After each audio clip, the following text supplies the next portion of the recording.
안녕하세요. 사연에 빠지다의 DJ 민영입니다. 오늘 사연은 조금 안타까운 사연인데요. 오늘의 사연자님은 친정엄마와 시어머니 사이에서 이러지도 저러지도 못하고 아주 난처한 상황에 처하셨다고 합니다. 여러분들이라면 어떻게 하셨을지 인생 선배들에게 조언을 구해보고 싶다고 하시는데요. 오늘의 사연도 끝까지 함께 해주시고요. 여러분의 지혜를 댓글로 남겨주세요. 그러면 오늘의 이야기 함께 시작해 볼게요.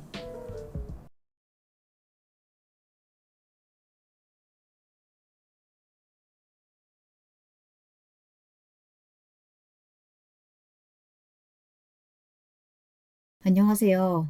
저는 얼마 전 남편과 이혼을 한 40대 초반의 여성입니다. 저는 아직도 남편과의 이혼을 받아들이기 힘들어 이렇게 사연을 보내게 되었습니다. 남들은 남편이 술 문제, 여자 문제, 돈 문제로 속썩여 이혼들을 많이 한다고 하는데요. 저는 순전히 저희 엄마와 시어머니의 잘못으로 이혼을 하게 된 피해자라고 생각하기 때문입니다. 제 이혼의 책임이 대체 누구에게 있는 건지 지금부터 제 이야기를 들어보시고 같이 판단해 주시면 감사하겠습니다. 먼저 저희 친정집에 대한 이야기를 하지 않을 수가 없는데요. 이 모든 사건의 원인이 저는 친정엄마에게 있다고 생각하거든요. 엄마에 대한 이야기를 하자면 어린 시절부터 거슬러 올라가야겠습니다. 제가 어렸을 때 저희 아빠는 일용직을 했었는데요. 1급을 받는 족족 술값이며 노름값으로 모두 탕진해버리시는 바람에 엄마가 고생을 많이 하셨던 기억이 납니다. 엄마 혼자 저와 제 남동생을 키우며 돈도 벌어야 했으니까요. 엄마는 파출부를 뛰면서도 틈만 나면 부엌거리를 집에 가지고 오셨어요. 공장 일에서부터 신문 배달까지 안 해본 일이 없으셨어요. 그렇게 번 돈으로 저와 제 동생 학교도 보내주시고 학원도 보내주고 그랬습니다. 그러다 보니 맛있는 거 한번 제대로 못 먹고 엄청 궁상으로 살긴 했죠. 그래도 지금은 저와 제 동생 모두 결혼시키시고 꽤 괜찮은 집을 자가로 장만하셔서 대출 없이 살고 계십니다. 백반집으로 식당도 하나 조그맣게 운영하고 계시고요. 한 달 생활비 정도는 넘치게 벌고 계시고 연금도 많이 넣어두셨고 이제는 여유를 좀 누리고 사셨으면 좋겠는데 엄마는 본인 식당 쉬시는 날 다른 식당 파출부를 뛸 정도로 아직까지도 그렇게 악착같이 돈을 벌려는 근성을 버리지 못하고 계세요. 저는 엄마가 이렇게 그 연세까지 악바리같이 사시는 데에는 아무래도 아빠 탓이 크다고 생각하고 있습니다. 엄마는 아빠와는 어렸을 때부터 사이가 좋지 않으셔서 이혼은 하지 않으셨지만 같이 살고 있진 않아요. 두 분 사이가 좋지 않은 이유는 뭐겠어요. 다 돈 때문이죠. 어렸을 때부터 아빠와 엄마가 자주 다퉜던 큰 이유 중에 하나가 바로 돈 때문이었는데요. 엄마는 이렇게 한 푼이라도 아끼고 벌려고 전전긍긍하는 스타일인 반면 아빠는 한 푼이라도 있으면 어떻게든 없는 돈까지도 다 써버리는 스타일이셨거든요. 지금도 아빠 엄마가 따로 산다고 했잖아요. 아빠는 지금 거의 일도 없이 빈둥빈둥 노시고 틈만 나면 저희 남매에게 돈 10만 원, 20만 원씩 타다가 쓰시면서도 외제차를 타고 다니세요. 엄마보다 좋은 집에 살지도 못하시면서요. 이것만 봐도 대충 두 분이 얼마나 안 맞는지 아시겠죠? 아빠는 엄마의 뽀글거리는 아줌마 파마나 어디 시장에서 10,000원에 몇 벌씩 덤으로 산 것 같은 옷차림을 정말 질색하셨어요. 자고로 여자는 겉모습에 돈을 들여야 된다는 주의셨거든요. 본인도 마찬가지셨어요. 평소에도 얼마나 멋을 부리시는지. 그 당시에 벨트며 시계며 아빠 돈으로는 감히 엄두도 못 낼 명품들을 하고 다니고 싶으니 어디 중국에서 건너온 짝퉁 제품들을 몇십만 원이 넘게 사고 하고 다니시더라니까요. 그러니 엄마는 아빠가 못마땅할 수밖에 없었겠죠. 돈도 못 버는 처지에 삐까뻔쩍하게 멋부릴 궁리만 하는 분이 바로 아빠였으니까요. 좀 여자답게 꾸밀 수 없어? 어떨 때 보면 당신은 우리 엄마보다 더 나이 들어 보여. 이렇게 궁상맞게 다니면 남자 망신시키는 거라고 내가 몇 번을 말해. 어머, 그럼 나한테 돈 좀 줘봐요. 돈 주면 내가 어디 부잣집 사모님처럼 머리에 뽕도 좀 넣고 옷도 사 입을 테니까. 생활비도 한 푼도 안 주면서. 그리고 우리 형편에 지금 옷매무새 가다듬고 화장품 찍어바를 군번이요? 당신이나 정신 차려요. 이런 식으로 가족끼리 잠깐 외출이라도 하려고 해도 사소한 옷차림 하나도 싸움이 되곤 했죠. 그러나 엄마를 못마땅해 한 건 아빠뿐만이 아니었어요. 저 역시 엄마의 그런 좋게 말해 근검절약이자 검소한 습관이지만 나쁘게 말하면 궁상을 떤다고 할 수 있는 생활 습관들이 정말 진절머리 나게 싫었으니까요. 제가 남편과 결혼하기 전 엄마에게 처음 인사를 시키러 데려갔던 날이었어요. 약속한 날이 다가올 때까지 하루에 한 번씩 전화로 잔소리를 했거든요. 집 청소도 좀 하고 갖다 버릴 건 좀 버리라고 신신당부도 했었는데 제가 엄마를 하루 이틀 보나요?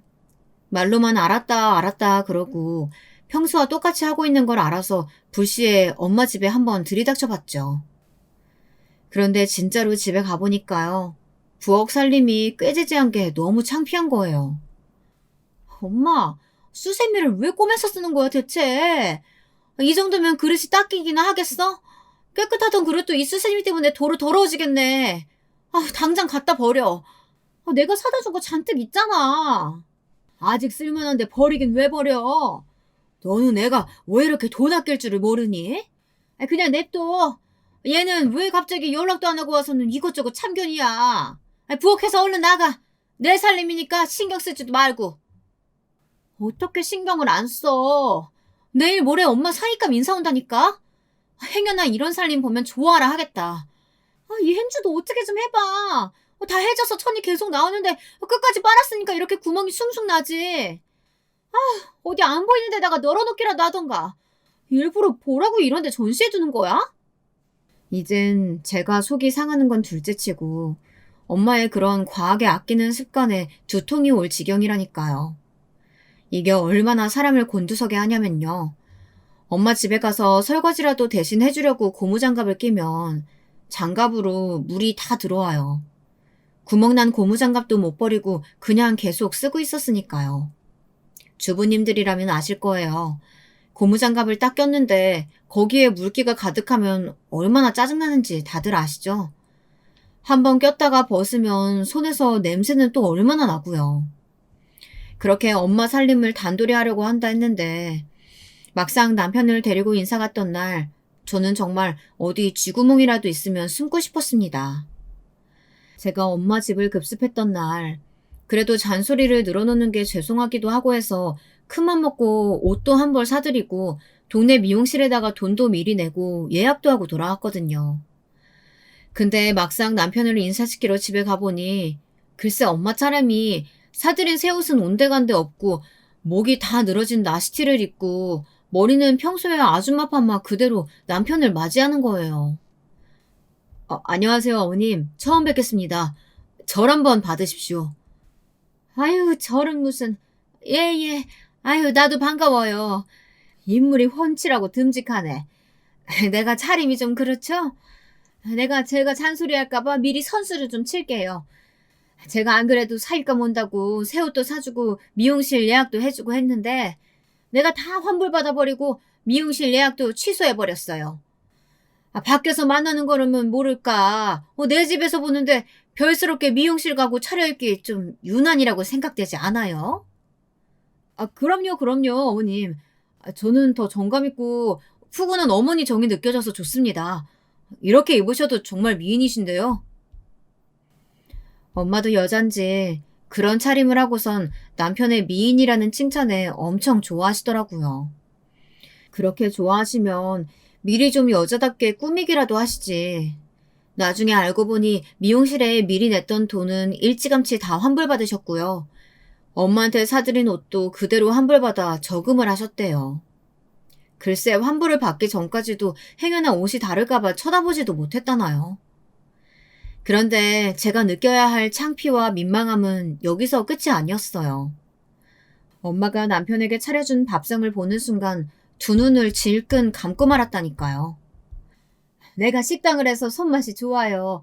그래서 내가 잘하는 음식들로만 맛보여주고 싶어서 준비하다 보니까 반찬이 이렇게 평범해. 그래도 맛은 좋다우. 얼른 한술 뜹시다. 너도 얼른 먹어. 점심때 지나서 배고프겠다. 정말 맛있겠는데요?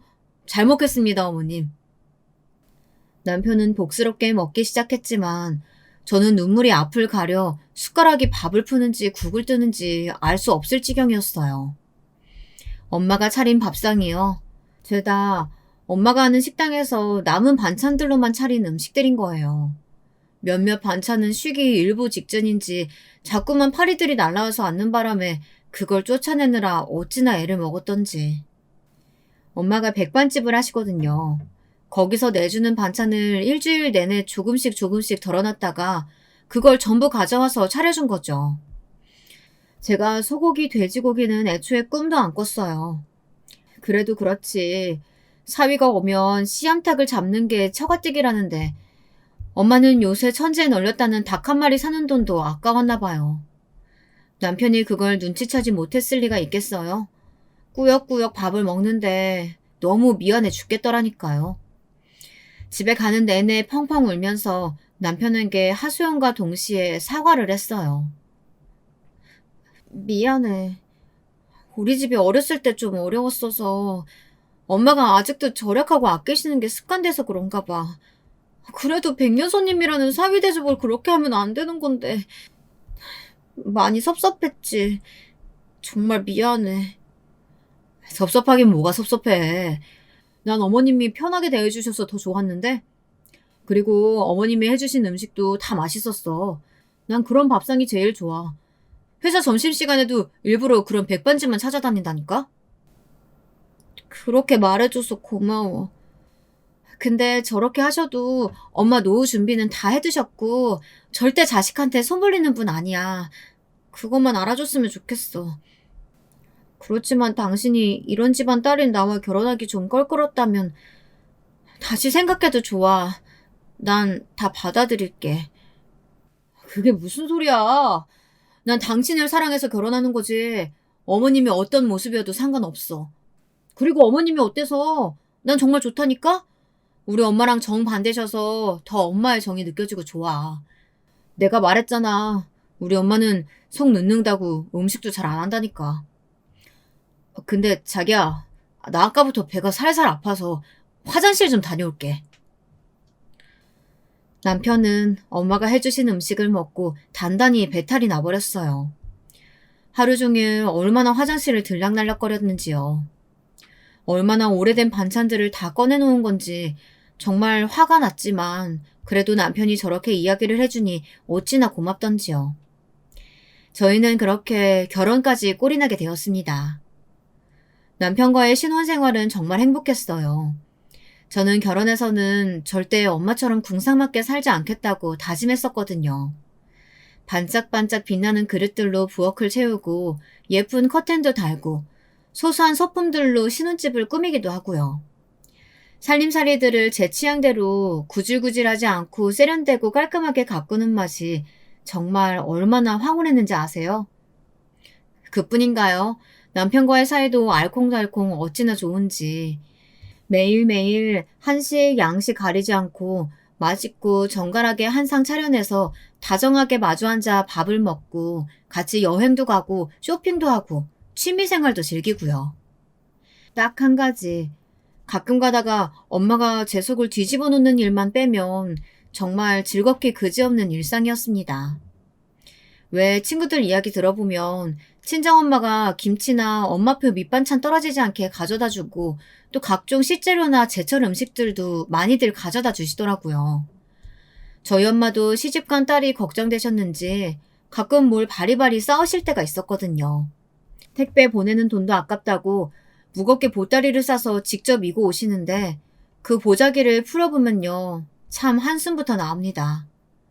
짓무르기 시작한 양파부터 말라 비틀어진 마늘 몇 적, 쉬어 빠진 김치까지. 꼭 저렴하다고 대량으로 사두거나 저장해뒀다가 처리하기 힘들어진 식재료와 음식들을 몽땅 싸가지고 오시는 거예요. 버리기 아까워서요. 엄마, 내 친구들은 엄마가 포기김치 가져다 주셔도 딸 성가실까봐 다 일일이 썰어서 반찬통에 넣어서 가져다 주신대. 그뿐이야? 마늘은 다 까서 빻아서 비닐팩에 넣어가지고 보관하기 좋게 납작하게 만들어서 얼려다 가져다 주시고, 생선은 비닐 다 벗겨가지고 2마리씩 바로 구워 먹을 수 있게 봉지에 담아 얼려 가져다 주고. 근데 엄마는 뭐야? 엄마가 갖고 있는 건 아무리 다듬고 다듬어서 먹을 것만 골라내도 음식물 쓰레기가 더 나와. 엄마 딴엔 힘들게 이고지고 여기까지 가져다 주는 게 날 위하는 거라고 생각하지만 막상 내가 더 힘들다니까? 이렇게 이야기하면 엄마는 또 풀이 죽어 먼 길을 돌아가곤 하죠. 그러면 속상한 건 또 저예요. 저만 천하의 불효자식이 된 것 같고 못된 딸이 된 것 같고 그러는 거죠. 그런 마음이 들면 엄마가 아무리 썩어 문드러진 재료나 버리기 일보 직전인 반찬을 가져다 주셔도 함부로 버리지는 또 못하겠는 거예요. 꾸역꾸역 상을 차려내고 그러면 남편도 은근히 알아채죠. 그럼 저는 남편 눈치까지 보이고요. 남편도 처음에는 별말 없다가도 몇 번 배탈나고 자기가 봐도 영 아니겠다 싶은 건지 넌지시 이야기를 하기도 하더라고요. 오늘 한 찌개는 지금 차린 것만 먹고 버리자. 약간 상한 맛이 나는데 뭐 잘못 넣은 거 아니야? 냉장고 보니까 오늘도 장모님 다녀가신 것 같던데. 정성스레 가져다 주신 건 감사하지만 먹고 탈날 거면 더 고생하느니 버릴 건 과감하게 버려야지. 근데 그게 그럴 수밖에 없는 게 남편이 자라온 환경은 저와는 정말 다르거든요. 시어머니는 정말 뭐랄까 사모님 팔자를 타고난 분이라고나 할까요? 일단 외모부터가 정말 곱게 생기셨어요. 얼굴은 조망만하고 눈, 코, 입이 정말 앙증맞게 생기셨고요. 그 외모에 관리를 얼마나 잘하셨는지 목이나 손에 주름도 하나 없고 몸매도 참 날씬하니 좋으세요. 마사지며 동창 모임이며 돌아다니시기 바쁘셔서이기도 하지만 평소에도 손이 건조해진다, 허리가 굽고 자세가 안 좋아지면 몸 라인이 안 예뻐진다는 핑계로 부엌일이나 집안일에는 일체 손을 안 대셨대요. 보기에 시댁도 그리 썩 부잣집은 아닌데요. 어머님이 워낙 관리가 철저하시고 돈 쓰는 걸 낙으로 삼고 사시는 바람에 반찬은 거의 다 사서 드시고 집안 청소는 종종 사람을 부르기도 하는 것 같더라고요. 딱 저희 아빠 스타일인 거죠. 시어머니가 저희 아빠랑 부부였으면 천생연분 찰떡궁합으로 돈 쓰는 재미가 어마어마했겠지만 지금쯤 빚을 엄청나게 지고 어디서 구걸을 하고 있을지도 몰라요. 아무튼 시어머니는 그런 스타일의 사람이었고요. 저희 아빠와 마찬가지로 저희 친정엄마를 볼 때마다 은근히 무시를 하더라고요. 저에게 비수꽂는 말을 하기도 했었어요. 얘, 너희 친정엄마 엄청 알뜰하시지? 알뜰해 보이시더라. 그래도 옷은 좀 좋은 거 입고 다니시라 그래. 집은 작지만 대출 없고 살만하시다고 들었는데 늙으면 비싼 옷 입어도 태도 안 난다? 나중에 후회하지 말고 옷에도 좀 투자하시라고 해. 여행만 다니시지 말고 옷도 좀 사입으라고 말씀 좀 드려라. 그러고 보니 여행은 좀 다니긴 하시니? 누군 펑펑 안 쓰고 싶어서 안 쓰나요? 없어서 못 쓰는 것도 있지만 평생 돈을 뭉텅이로 써보기를 하셨어야죠. 몇십 년을 얼마나 가꾸셨는지 얼굴이며 옷 입는 센스며 남다르신 시어머니와 다르다는 걸 이해시키기가 정말 어려웠어요. 제가 봤을 땐 시어머님은 오히려 허영과 사치가 심하다면 좀 심한 편에 속했는걸요. 시어머니에겐 정말 제 기준에서 이해하지 못할 부분이 하나 있었는데요. 남편이 그랬거든요. 시어머니가 쇼핑이 정말 큰 취미이자 인생의 유일한 낙 중 하나라고. 같이 쇼핑 다니면 좋을 거라고요.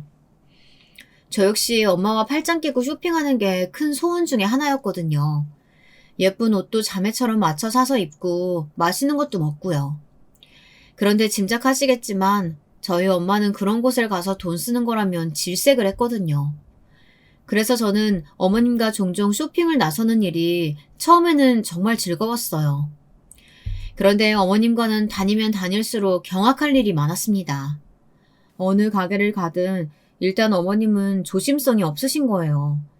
신발 가게 가면 욕심이 많으셔서 이 신발 저 신발 신어보고 싶어 하시는 스타일이신데 직원이 구두주걱을 건네기도 전에 막 신발들이 망가지는 것도 아랑곳하지 않고 구겨 신고 이리 서서 저리 서서 거울에 맵시를 비춰보는 거예요. 그러면 직원들이 얼마나 대놓고 싫은 티를 내는지 아세요? 옷가게를 가도 마찬가지예요. 옷도 막 몇 벌씩 가지고 들어가서 입어보시는데 옷에 화장품이 묻던 말던 조심성이 전혀 없게 입어보시는 거예요. 당연히 반지나 귀걸이에 옷이 걸려서 울이 나가기도 여러 번이고요. 그럼 여기서도 직원들은 짜증을 내죠. 고객님, 이렇게 옷을 막 입어보시면 여기 보세요. 새 상품인데 훼손되면 저희가 다른 손님께 판매하기 곤란해요. 여기는 직원 교육을 어떻게 시키는 거야? 못 쓰겠네. 옷이 뭐 입어보고 사야지. 그럼 무턱대고 아무거나 눈대중으로 사라는 소리야? 훼손된 거 있으면 내가 다 알아서 살 텐데 그걸 뭐 하나하나 따지고 있어. 이거 내가 다 사면 되는 거죠? 이 블라우스는 마음에 드니까 다른 색깔도 하나 더 가지고 와봐요. 이것도 괜찮네. 이것도 다른 색 있어? 없어? 시어머니는 자존심인지 뭔지 직원들에게 반말도 하고 진상도 부려가며 꾸역꾸역 입고 신어보신 것들을 사긴 다 사버리더라고요. 그러니까 그게 얼마나 낭비고 사치냐고요. 이런 두 분의 성향은 제 아이, 그러니까 손주를 대하는 데 있어서도 너무나 입장이 달랐어요. 첫 아이를 낳았을 때 저희 시어머니는 무조건 돈이면 해결된다는 주의셨거든요. 그때도 애들 용품 같은 건 친구들끼리 나눔도 많이 하고 얼마 쓰지도 않은 장난감 같은 건 깨끗한 거 구해서 잠깐 쓰고 팔고 이런 게 젊은 주부들 사이에서 유행이었거든요. 근데 시어머니는 그걸 전혀 이해를 못 하셨어요. 아이를 낳기 얼마 전 저희 집에 들리신 적이 있었는데요. 돌쟁이 아기를 키우는 친구네서 아기 옷을 몇 벌 얻어와서 세탁해서 걸어두었더니 그걸 보고 엄청나게 노발대발 하시는 거예요. 아기 옷을 벌써 샀어? 근데 이건 신생아가 입기엔 좀 큰 것 같은데? 아, 네, 어머니. 제 친구 중에 돌진한 아기 키우는 애가 있는데요. 그 친구 집에 갔다가 깨끗한 걸로 몇 벌 얻어왔어요. 이 사이즈 좀 보세요. 너무 앙증맞고 귀엽죠? 뭐? 그러니까 헌옷을 얻어왔단 말이야? 넌 대체 생각이 있는 거니 없는 거니? 귀한 내 손주한테 어디서 거지처럼 남이 입던 옷을 주워다 입혀. 제정신이니? 얼른 싹 다 가져다 버려라. 그렇게 옷을 몇 번 물려 입은 걸 가지고 난리를 치시는데 더 기가 막힌 건요. 그러면서 새 옷이나 몇 벌 사주시면 제가 말도 안 해요. 어머님 따라 백화점 쇼핑에 가도 본인 것만 잔뜩 장만하고 제 것은 하나도 안 사주시고 하물며 손주 옷이나 장난감도 한 번도 사준 적이 없는 분이 저희 어머니시라니까요. 말로만 무조건 내 손주는 최고로 비싸고 좋은 걸로 사줘야 한다 노래를 부르면서 잔소리를 하시는 거예요. 친정엄마요? 친정엄마는 시어머니와 정반대였어요. 손주에게 쓰는 돈도 어찌나 아까워하시는지 한 푼이라도 덜 쓰시려는 모습이 제 엄마지만 정말 이해가 안 갈 때가 많았어요. 첫 아이를 낳았을 때 원래 친정에서 산후조리들을 해주시잖아요. 그런데 저희 엄마는 식당을 운영하시면서 틈만 나면 파출 알바를 다니시니 저나 아기를 돌봐줄 시간이 있으셔야죠. 저 역시 엄마 집은 오래된 물건들이 많아서 신생아에게 위생적으로 좋지 않을 것이란 생각에 머물고 싶지 않았고요. 그런데 벼랑간 엄마가 무슨 마음이 드신 건지 제 산후조리 비용을 대주시겠다고 나서신 거예요. 당시에도 산후조리원 비용은 엄청 비쌌는데 말이에요. 원래 친정에서 산후조리도 해주고 애도 좀 봐주고 해야 되는데 내가 그럴 여력은 없고 대신 내가 너 산후조리원 비용 내주마. 요새 조리원 참 잘 되어 있다지? 거기서 몸도 풀고 그 다리랑 허리도 좀 주물러 달라고 하고 미역국도 원 없이 먹고 나오고 해. 나중에 안 사실이긴 했지만 시어머니가 저희 엄마에게 전화해서 은근히 도발을 하신 것 같더라고요. 요즘 친정에서 다 산후조리를 해준다는데 우리 며느리는 참 그런 복도 없어서 딱하다고. 요즘 산후조리원은 잘 되어 있어 남자들도 그 시설에 같이 들어가서 호강하고 그런다는데 딸 산후조리 못해준 값 치르는 셈 치고 그런데 한번 보내주면 어떻겠냐고요. 저는 그 사실을 당시에는 모르고 있었어요.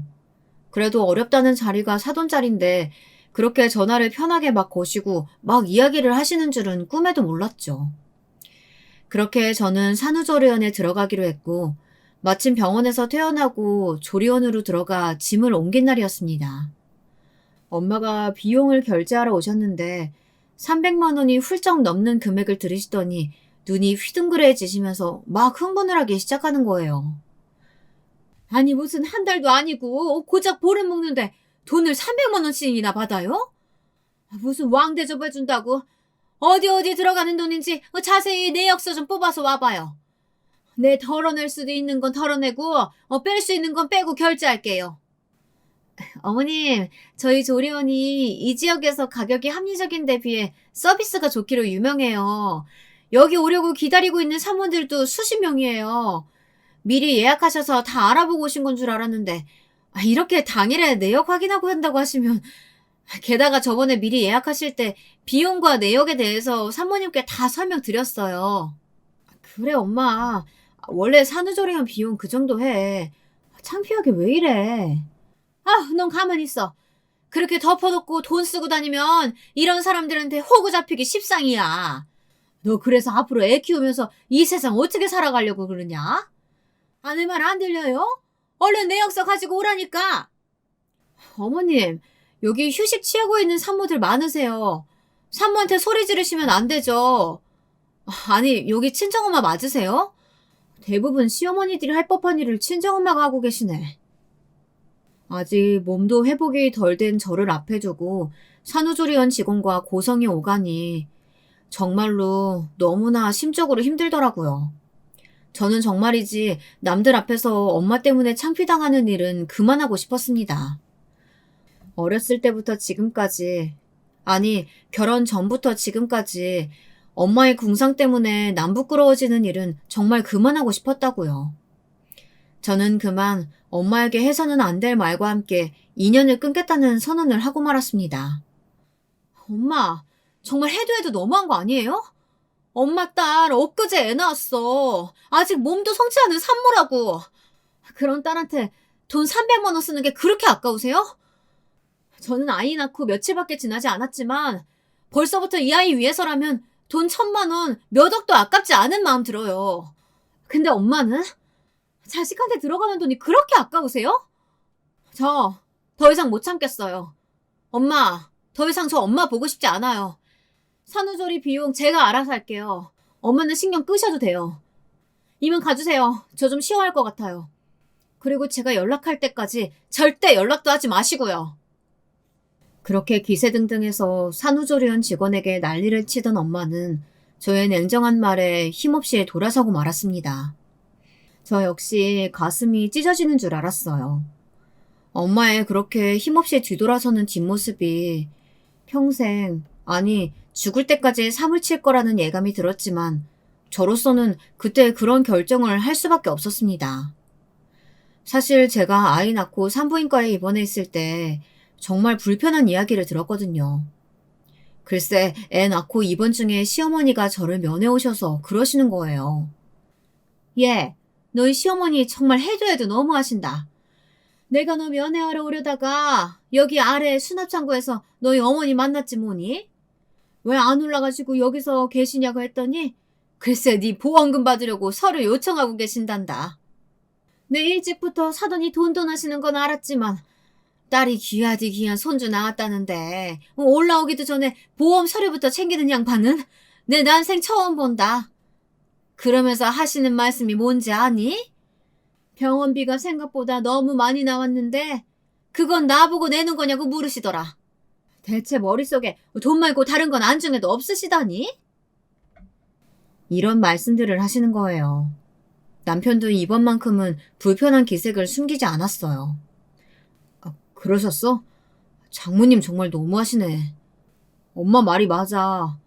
나도 이번만큼은 장모님이 좀 지나치셨다고 생각해. 어떻게 해가 지날수록 도래지기보다는 심해지시냐. 아무래도 집착 같던 걸로 보이는데 이대로는 서로가 불편해지겠어. 당신이 기회 봐서 잘 말씀드려봐. 아이를 낳자마자 그런 말을 들으니 제 가슴에 엄마에 대한 원망이 더 크게 맺힌 것도 있었죠. 그러던 차에 엄마가 조리원에서 결제 관련해 그런 일을 벌이시니 제 딴에는 그렇게 엄마에게 모진 말을 하게 된 상황이 벌어진 거예요. 엄마는 그렇게 힘없이 돌아가시고 정말로 제가 한 말을 굳게 지키기로 하셨는지 일절 연락이 오시는 일이 없었습니다. 엄마와 연락을 끊은 동안 시어머니의 욕심으로 아이 100일 잔치를 정말 크게 했었거든요. 돌잔치도 아닌데 말이에요. 그저 가족 식사인데도 무슨 큰 식당룸을 예약하시고 시어머니는 드레스까지 빌려 입으시고요. 100일상 대여 세팅도 하고 사진기사도 부르고 첫손주라 그러신지 정말 정성을 기울여 아기 한복도 입히고 해서 큰 잔치를 벌였어요. 당연히 저는 친정엄마 생각이 나지 않았겠어요. 그렇지만 저도 전화를 드리거나 찾아뵙기에는 아직 뭐랄까, 아직 서운한 감정이 남아있어서 엄마한테 휴대전화로 100일 잔치 한 사진을 보내드렸거든요.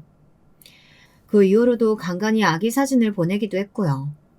그런데 엄마는 그걸 보셨는지 마셨는지 답장도 없으셨어요.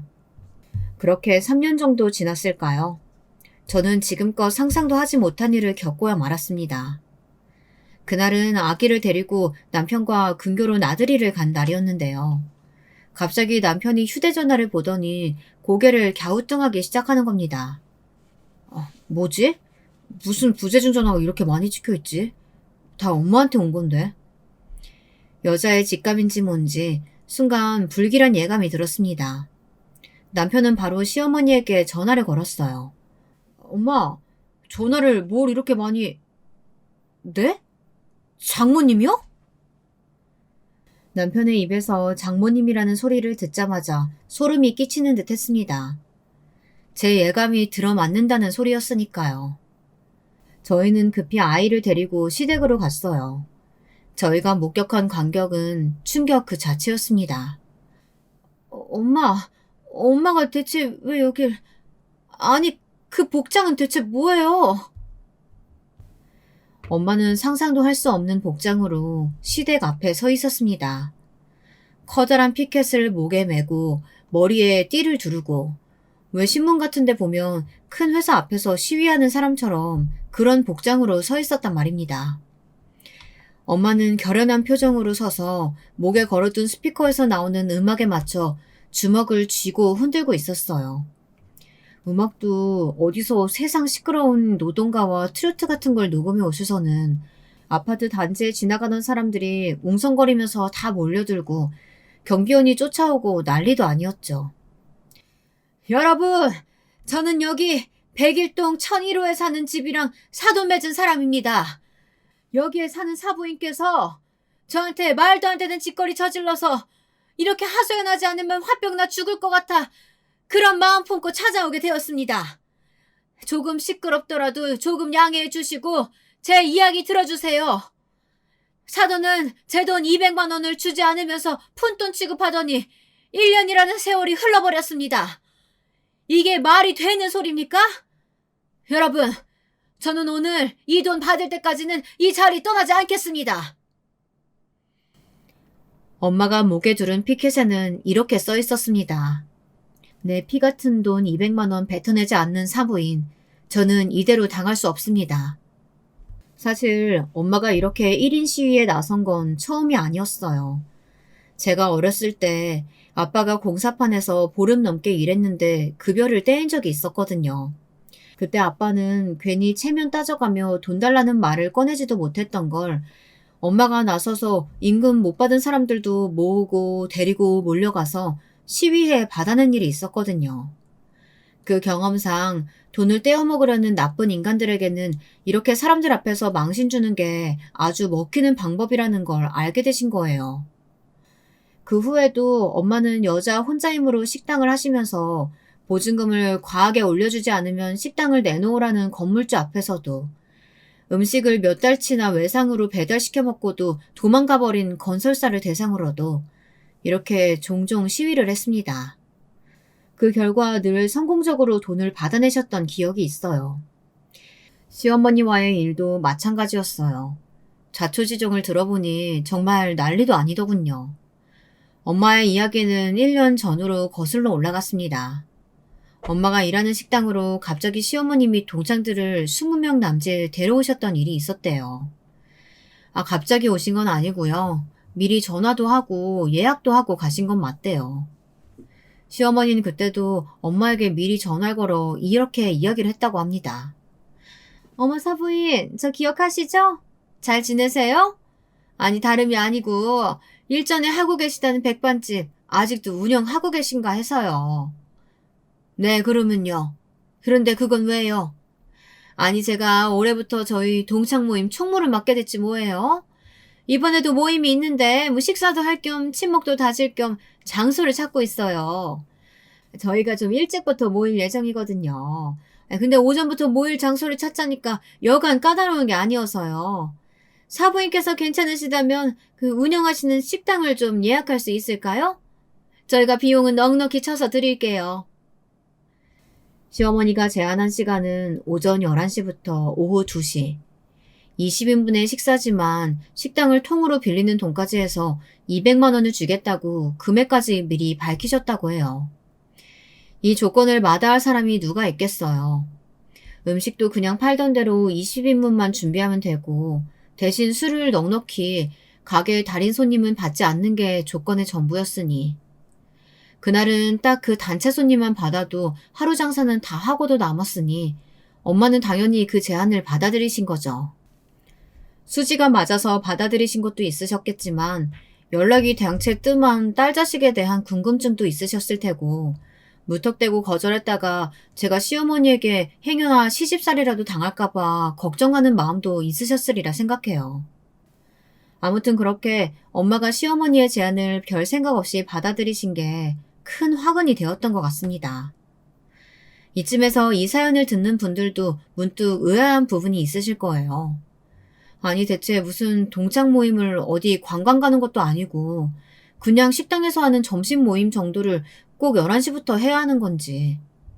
저희 친정엄마의 설명에 의하면 이랬습니다. 시어머니는 약속 당일 동창 20여 명을 데리고 식당에 들어섰다고 해요. 여기까지는 아무런 이상이 없었죠. 다들 시끌벅적하게 음식도 먹고 술도 마시고 화기애애한 분위기가 이어지고 있었는데 문제는 다음부터였습니다. 오늘은 단체 손님이 있는 관계로 손님을 받지 않습니다. 이렇게 큼지막하게 대문에 써붙여 두었는데도 불구하고 딸랑하고 가게 문을 여는 손님들이 들이닥치는 소리가 들린 거죠. 엄마는 깜짝 놀라서 주방에서 달려나가셨대요. 요 앞에 붙여둔 거 못 보셨어요? 저희 오늘 영업 안 하는데요. 우리도 여기 예약 손님인데. 저기들 있네. 우리 왔어요, 누님들. 아이고, 늦어서 죄송합니다. 보니까 남자 손님들이 열댓 명이 들이닥치는데 시어머니가 환하게 웃으면서 손을 막 흔들더래요. 미리 얘기도 안 한 인원이 추가로 들이닥친 거죠.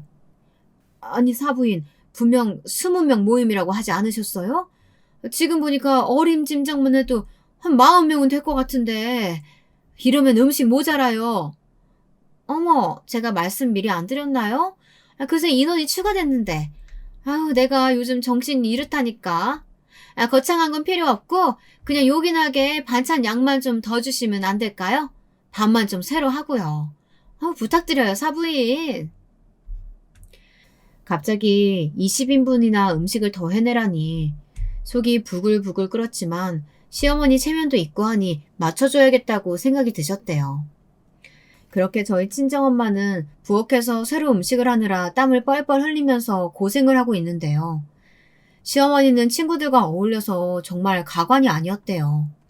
다들 낮술을 얼마나 마셨는지 여자들도 남자들도 잔뜩 취해서 노래 부르고 고성방가를 지르고 그뿐인가요? 어느새 서로 짝들을 지어서 서로 스킨십을 하고 부둥켜 안고 정말 낯뜨거워서 볼 수가 없었대요.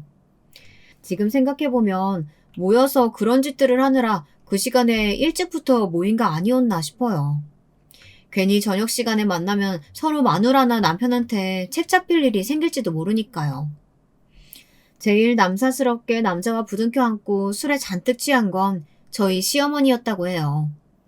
친구들이며 외간 남자들에게도 생색이란 생색은 어찌나 냈다고 하던지요. 아, 오늘따라 우리 누님 기분이 많이 좋으시네. 자, 제 잔도 한 잔 받으세요. 러브샷 할까요? 좋지, 좋아. 여기 음식 맛 괜찮지? 우리 사부인이 참 손맛이 좋으셔. 내가 여기로 특별히 예약해서 몽땅 데리고 온 거라고. 게다가 식당도 아예 아무도 못 오게 전세 내버렸으니까 신나게 먹고 마셔보자고. 사부인, 여기 반찬이랑 찌개 좀 더 줘요.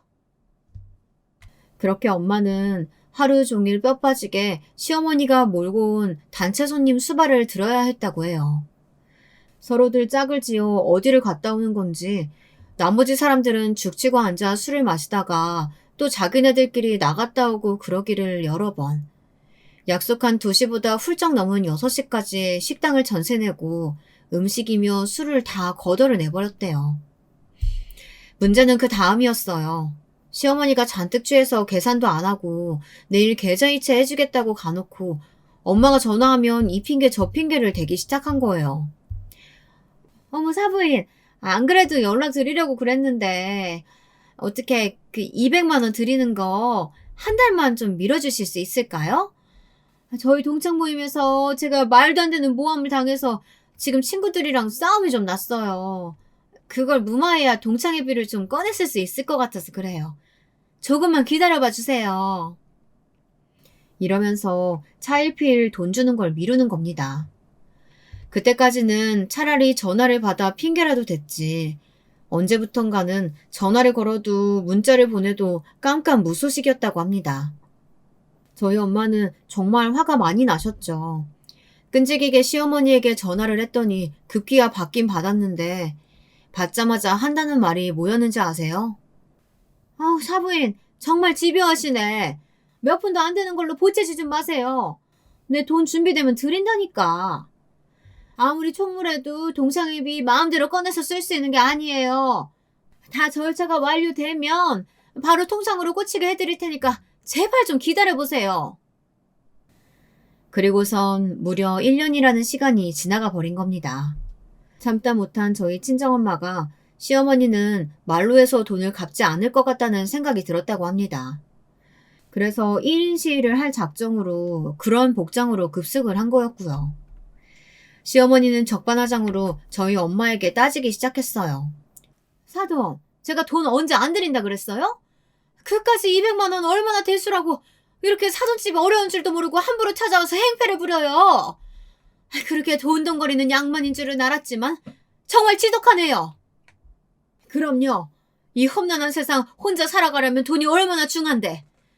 귀한 사모님이라 모르시나 보네요. 그렇다고 이렇게 함부로 남의 돈 막 안 갚고 그래도 되는 거예요? 내가 값을 잘 쳐줘서 그렇지 그날 그쪽 사람들이 먹은 음식값만 해도 200만 원으로도 모자라요. 재료비만 받겠다는데 감사하게 여기진 못할 망정 1년을 꽁무니를 빼고 도망 다녀요? 나도 이제 한계입니다. 더는 못 기다려줘요. 지금 당장 200만 원 내놓지 않으면 동네방네에 큰 망신당하도록 여기서 밤낮으로 꼼짝 않고 1인 시위할 겁니다. 돈 없어요. 내가 원래 동창회 총무 1년간 맡기로 했었는데 그 기한 끝나서 돈을 빼올 수가 없게 됐어요.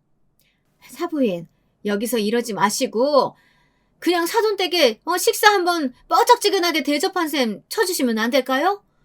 나도 줄 수 있으면 얼마든지 줬죠. 근데 진짜로 이제는 돈을 꺼냈을 수가 없는 처지가 돼버렸다니까요. 뭐요? 지금 줄 돈이 없다는 거예요?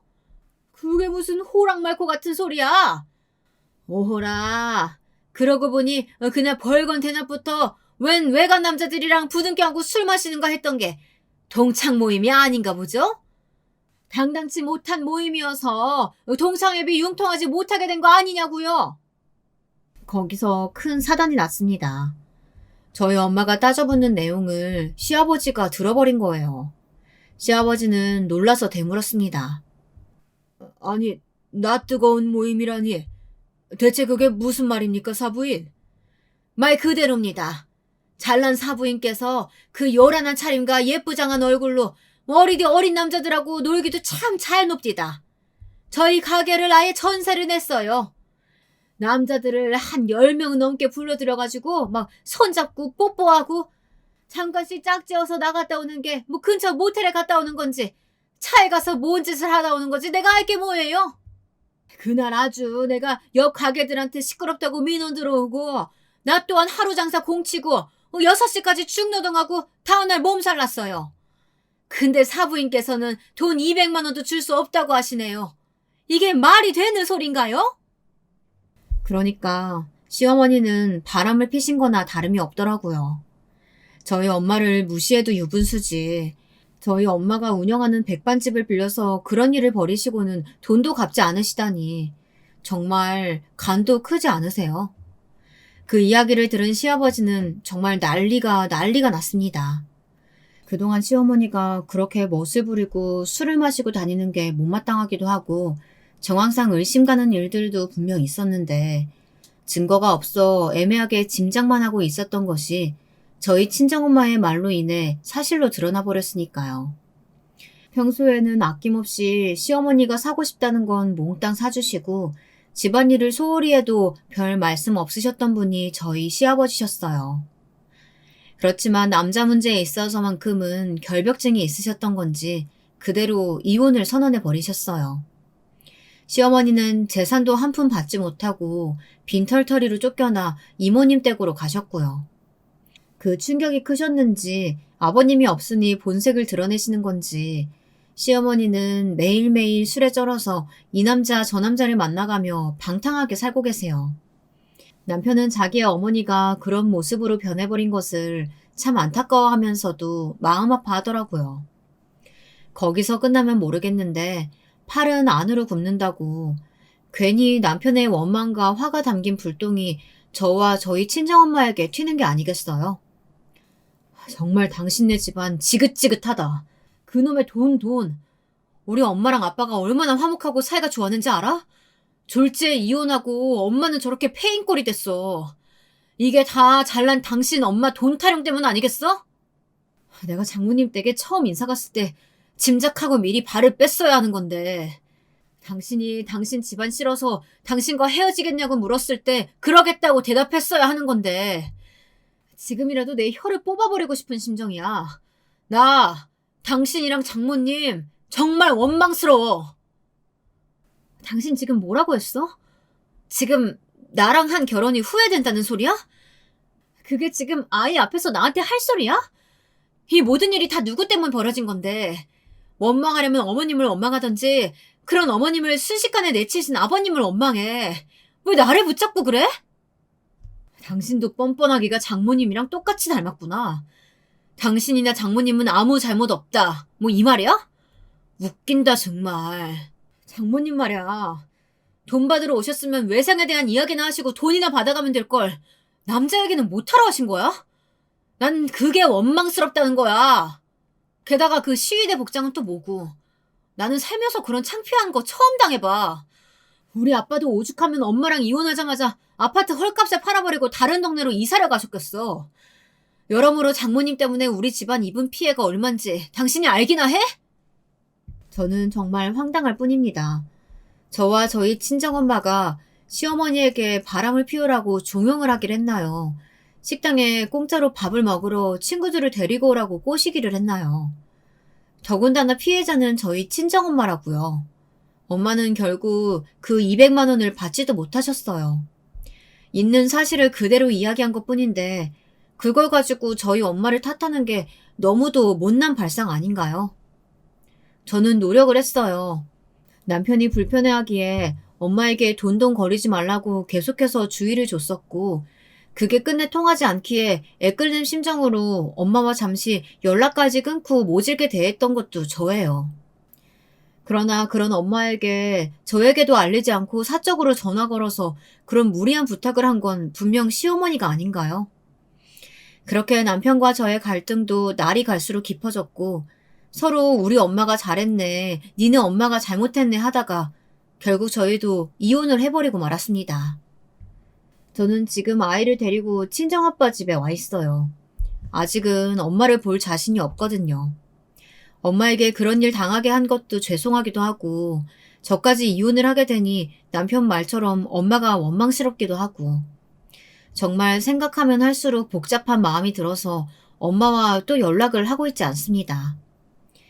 생각해보면 저도 참 불쌍한 팔자예요. 저희 아빠도 저와 제 아이를 애물단지 취급하고 있거든요. 이혼을 해도 멍청하게 했어. 재산 분할을 확실하게 했어야지. 몰랑 그 쥐꼬리 같은 돈 나눠갖고 이혼당하고선 여길 오냐? 니네 엄마 집으로 가라니까. 난 내 손주라지만 쟤도 별로 안 이쁘다. 보면 볼수록 박서방 닮아서 꼴도 보기 싫어. 수일 내로 얼른 단칸방이라도 구해라. 아니면 이 사단이 다 너네 엄마 때문에 벌어진 일이니까 뭐 너희 엄마더러 가서 무릎이라도 꿇고 빌라고 얘기를 좀 해보던가. 이런 식으로 저를 구박을 하시는데 저는 정말 하루하루가 힘이 들고 고통스럽습니다. 결혼하자마자 일을 그만둔 탓에 다시 직장을 구해보려고 하니 그것도 녹록치가 않고요. 아이도 아직 초등학교도 입학하기 전이라 혼자서 애 보랴 돈 벌랴 정말 쉽지가 않습니다. 이런 상황이다 보니 저는 이러면 안 되는 줄 알면서도 남편이 한 번씩 그리워지기도 합니다. 저는 남편을 아직도 정말 사랑합니다. 시어머니나 저희 엄마 때문이라면 정말 헤어지고 싶지 않아요. 남편도 제가 싫어져서가 아니라 고래 싸움에 새우등 터지듯 어머님과 저희 엄마의 싸움에 휘말려서 이혼을 성급하게 결정해버리곤 지금쯤 후회란 걸 하고 있지 않을까요? 남편한테 연락해 진지하게 재결합에 대한 논의를 해보고 싶은 마음이 간절한 요즘입니다. 어떤 방법이 좋을까요? 어떻게 이야기를 해야 남편의 마음을 돌릴 수가 있을까요? 제가 시댁에 가서 무릎을 꿇고 빌면 아버님이 어머님을 다시 받아주시고 남편도 저를 다시 받아줄 수 있을까요? 그렇게 저희가 다시 재결합을 한다면 이전처럼 잘 살아갈 수 있을까요? 오늘도 걱정과 여러 의문에 잠 못 드는 밤입니다. 지금까지 제 이야기 들어주셔서 감사합니다.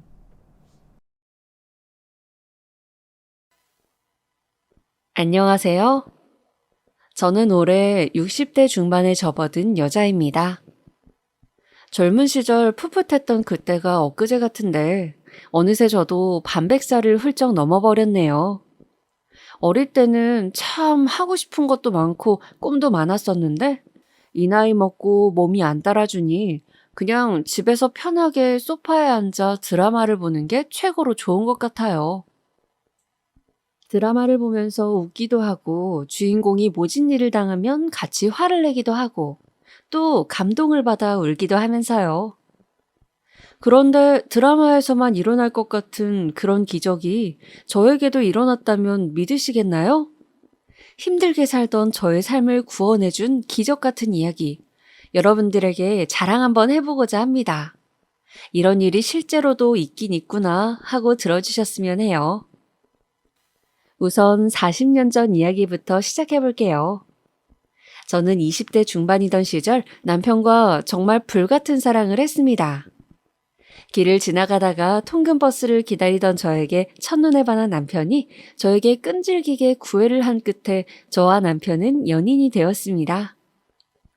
저에게는 남편이 첫사랑이었어요.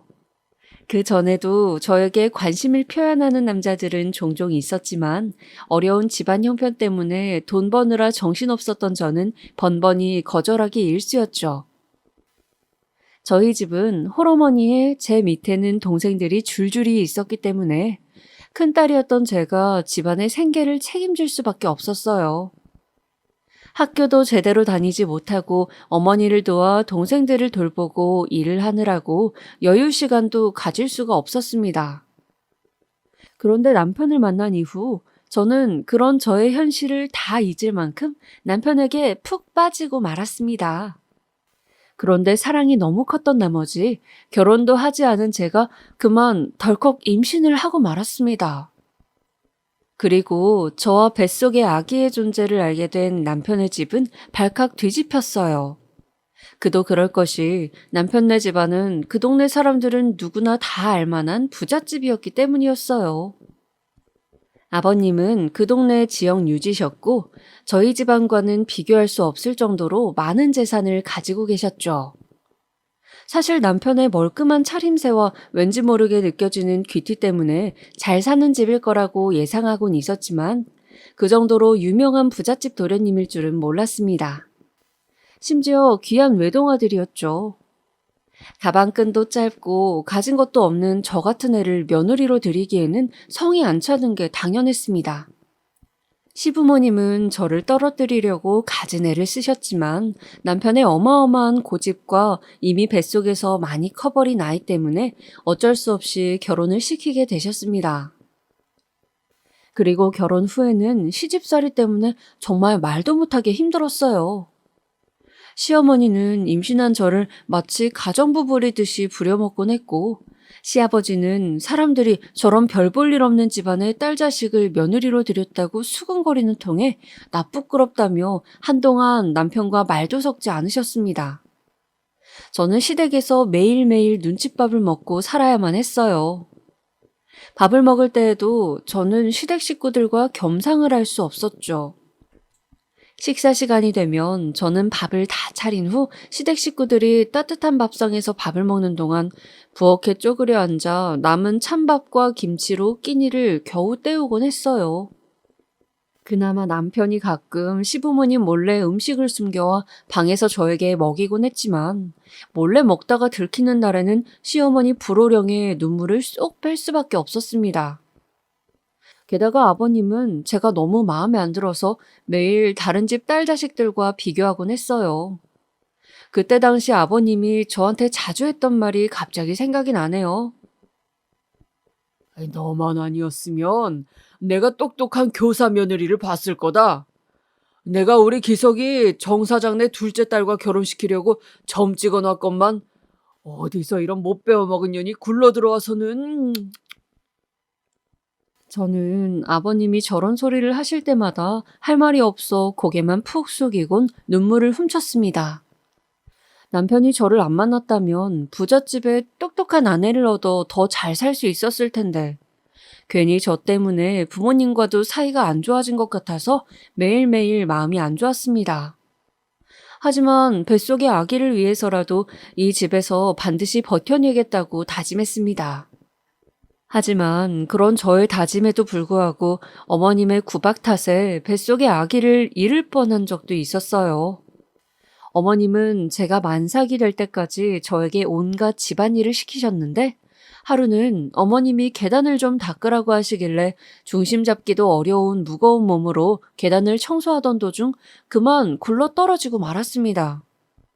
굴러 떨어지면서 배가 눌린 탓에 고통에 괴로워 비명을 지르자 어머님도 무서우셨는지 병원에 데려가셨어요. 다행히 병원에서 조치를 잘해주신 덕분에 유산의 위기를 넘기고 아이는 살아남아 주었지만 만약 그날 어머님이 병원에 늦게 데려가셨다면 아이를 잃었을 겁니다. 시간이 지나 지금 생각해보면 어머님은 제가 아기를 유산하길 바라셨던 것 같기도 해요. 항상 위험한 일만 시키셨거든요. 그런데 막상 진짜로 그렇게 될 것 같자 지레 겁을 먹고 병원에 데려가신 거죠. 그리고 그 일이 있고 몇 달 뒤 저는 떡두꺼비 같은 아들을 출산하였습니다. 저는 내심 아무리 미운 며느리여도 아들 손주 안겨드리면 저를 조금이나마 받아주시지 않을까 기대했어요. 그런데 그런 일은 일어나지 않더군요. 시부모님은 손주 새끼 이뻐할 법도 한데 제가 미워서인지 아이까지 미워하셨어요. 그렇게 저의 아이는 태어나자마자 자신을 미워하는 어른들 곁에서 자랄 수밖에 없었습니다. 저는 할머니, 할아버지의 사랑도 못 받는 아이가 너무 안쓰러워서 더욱더 이 아이에게 사랑을 주려고 노력했습니다. 남편은 바빠서 잘 때 빼고는 잘 볼 수 없었지만 늦은 밤 아이를 재우고 남편과 둘이서 도란도란 이야기를 할 때면 하루 동안 힘들고 서러웠던 게 싹 날아가는 느낌이었습니다. 어느 날은 남편이 저에게 묻더군요. 여보, 당신은 소원이 뭐야? 저는 한참을 곰곰이 생각하다가 말했어요. 나는 나중에 우리도 나이 먹고 우리 상준이도 장가가고 나면 시골에 전원주택 지어서 개 키우면서 사는 게 소원이에요. 그럼 당신은 소원이 뭐예요? 남편은 제 머리를 쓰다듬으면서 대답했습니다. 나는 당신이 누구보다도 행복해지는 게 소원이지. 저는 남편의 대답에 부끄러워서 이불 속에 숨고 말았답니다. 결혼을 해서도 이렇게 닭살 돋는 말을 잘하는 남편이었어요. 그렇게 저는 남편 덕에 고된 시집살이를 하루하루 버티며 살아갔습니다. 시부모님은 날이 갈수록 저를 미워하다 못해 증오하다시피 하셨지만 남편과 아들을 위해서 참고 또 참았어요. 그런데 아이가 중학교에 갈 무렵 도저히 참을 수 없는 지경에 이르고 말았습니다. 아이가 할아버지 할머니의 폭언에 울다 지쳐 잠이 들고 자기는 태어나지 말았어야 한다고 자책하는 모습을 보니 내 아이를 이런 집에서 불쌍하게 키울 수는 없다는 생각이 강하게 들었어요. 그래서 저는 그 길로 남편에게 이혼을 선언했습니다. 남편은 이혼이라는 얘기에 큰 충격을 받았지만 본인 힘으로도 부모님을 말릴 수 없었기에 저와 아이를 깨끗하게 놓아주었습니다. 그리고 시댁에서 저에게 한 푼도 내어줄 수 없다고 하시는 통에 남편은 자기가 모은 돈으로 몰래 작은 집 하나를 해주었어요. 남편은 눈물 콧물 범벅이 되어서는 짐을 싸고 나가는 저를 뒤뜰로 불러 이렇게 말하더군요. 여보, 우리 부모님 때문에 내가 이 정도밖에 해줄 수 없어서 정말 미안해. 당신이 우리 집에서 10년 넘게 그 수모를 겪은 거 생각하면 내가 너무 미안해서 가슴이 아파. 이제라도 나 같은 거 잊고 상준이랑 행복하게 살아줬으면 좋겠어. 저는 무릎을 꿇고 울고 있는 남편을 말없이 안아주었어요. 그리고 그 길로 아들과 함께 그 집을 떠났습니다. 그리고 정말 가슴이 찢어지지만 이 집도 잊고 남편도 잊기로 결심했습니다. 그 이후로 저는 아들과 둘이 살면서 먹고 살기 위해 정말 고군분투했습니다. 아이 낳고 10년 넘게 가정주부로 지냈던 터라 써주는 데는 많이 없었지만 할 수 있는 일은 최대한 가리지 않고 다 했어요. 몸이 편찮으셨던 친정엄마는 몇 년 전에 돌아가시고 동생들은 각자 살기 바빠서 어디 도움받을 곳도 없었죠. 그래도 남편이 집을 해준 덕에 아들과 함께 몸 뉘을 곳은 있어서 다행이었습니다. 가끔 남편이 생각나긴 했지만 그럴 때마다 어차피 나와는 다른 세상에 살던 사람이니 못 오를 나무 쳐다봤다가 벌 받은 거라고 생각하기로 했어요. 그리고 홀로 아들을 키운 지 몇 년째 밤낮 없이 열심히 돈을 벌다 보니 그래도 돈이 모이긴 모이더라고요. 남편이 해준 집도 집값이 올라 더 좋은 집으로 이사 갈 수 있게 되었습니다. 사실 그동안 아들을 혼자 키우면서 차라리 시댁에 아이를 주고 왔으면 이 아이만큼은 지금보다 훨씬 넉넉하게 살았을 텐데 하는 생각이 들 때도 있었지만 아이가 시댁에서 구박대기로 살았을 생각을 하니 아찔하더라고요. 그래서 아이를 데리고 나온 게 잘한 결정이라고 생각하다가도 또 한편으로는 아이가 나중에 커서 저를 원망하면 어쩌나 걱정도 많이 했어요. 그런데 점점 돈이 모이고 좋은 집으로 이사도 가게 되니 한시름 마음이 놓이더라고요. 그리고 그맘때쯤 여기저기 직장을 옮기던 저는 우연히 한 회사에 들어가게 되었습니다. 직원이 몇 명 안 되는 작은 회사여서 온갖 잡일을 다 해야 했어요. 하지만 저는 아들을 대학에 보내기 위해서는 찬밥 더운 밥 가릴 수 없었기 때문에 열심히 다녀야만 했습니다. 그리고 이런 제 마음을 알아주기라도 하듯 아들은 공부를 열심히 해서 좋은 대학에 들어가게 되었고 제가 다니던 회사도 점점 커져 이제는 제법 큰 회사가 되었죠. 거의 초창기 멤버였던 저는 꾸준히 회사를 다닌 덕에 아들이 대학을 졸업할 때쯤에는 직급도 꽤 오르게 되었습니다. 사실 저같이 가방끈 짧고 배운 거 없는 사람이 이렇게 되기는 힘들죠. 하지만 제 성실함을 좋게 봐주시고 가족같이 챙겨주시는 사장님 덕에 저는 점점 연봉이 올라 삶의 여유가 생기기 시작했습니다. 이제는 커리어 우먼 소리도 듣고 돈 불리는 재미도 슬슬 알아가게 되었습니다. 이 정도면 우리 상준이도 나중에 결혼할 때 저처럼 가난하다고 무시당하지는 않겠구나 했습니다. 부자까지는 아니지만 그래도 아들 신혼집 해줄 정도는 되었으니까요. 그리고 몇 년 뒤 아들은 결혼을 하게 되었습니다. 새침하고 예쁘장하게 생긴 우리 며느리는 곱게 자랐는지 할 줄 아는 것도 없었지만 혼수로 뱃속에 손주를 데리고 오는 바람에 예뻐할 수밖에 없었습니다. 어느새 제가 아들을 이렇게 키워 손주까지 보게 되다니 정말 감격스럽더라고요. 게다가 며느리가 애교가 많은 성격이라 더할 나위 없이 좋았죠. 저한테 엄마, 엄마 하며 따르는 며느리가 너무 예뻐서 제가 할 수 있는 한 잘해주고 싶었어요. 며느리는 출산일이 다가오자 저에게 부탁을 하더군요. 엄마, 저 아이 낳으면 다시 복직해야 되는데 엄마가 우리 하율이 유치원 갈 때까지만 봐주시면 안 돼요? 저는 봐주고 싶은 마음은 굴뚝 같았지만 저도 직장인인지라 봐줄 수 있는 형편이 되질 않았어요. 제가 거절하자 며느리는 저에게 아양을 떨며 사정을 하더라고요. 아이, 엄마 아니면 우리 하율이 봐줄 사람도 없는데 어떡해요. 우리 하율이도 할머니랑 같이 지내고 싶대요. 그렇지, 하율아? 이것 봐요. 하율이가 배를 텅텅 차네요. 우리 하율이가 그러는데 할머니가 너무 좋대요. 배를 쓰다듬으며 뱃속의 손주와 대화를 하듯 애교 부리는 며느리의 모습에 저는 그만 넘어가고 말았습니다. 그리고 저는 손주를 보기 위해 오래 다녔던 회사를 그만두게 되었어요. 사실 사장님께서는 저한테 퇴직이 아닌 휴직 처리를 할 테니 아기가 어린이집 갈 때까지만 쉬다가 다시 돌아오라고 하셨지만 며느리는 최소 5년은 키워주길 바라는 눈치였고 저도 회사에 그렇게 오랫동안 민폐를 끼칠 수는 없다고 생각하여 사직서를 내게 되었습니다.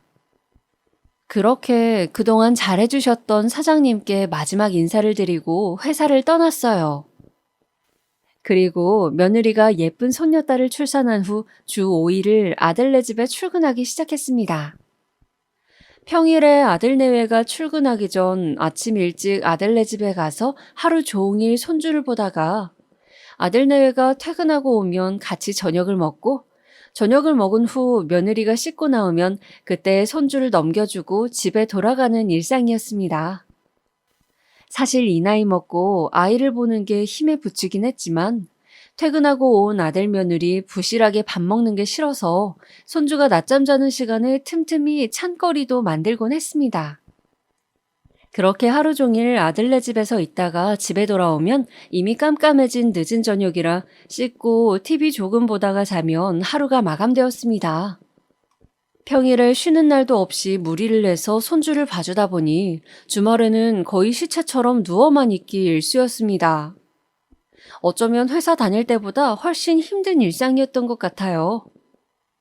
하지만 그렇게 힘든 와중에도 손주만 보면 너무 예뻐서 저절로 발걸음이 아들네 집으로 향했던 것 같네요.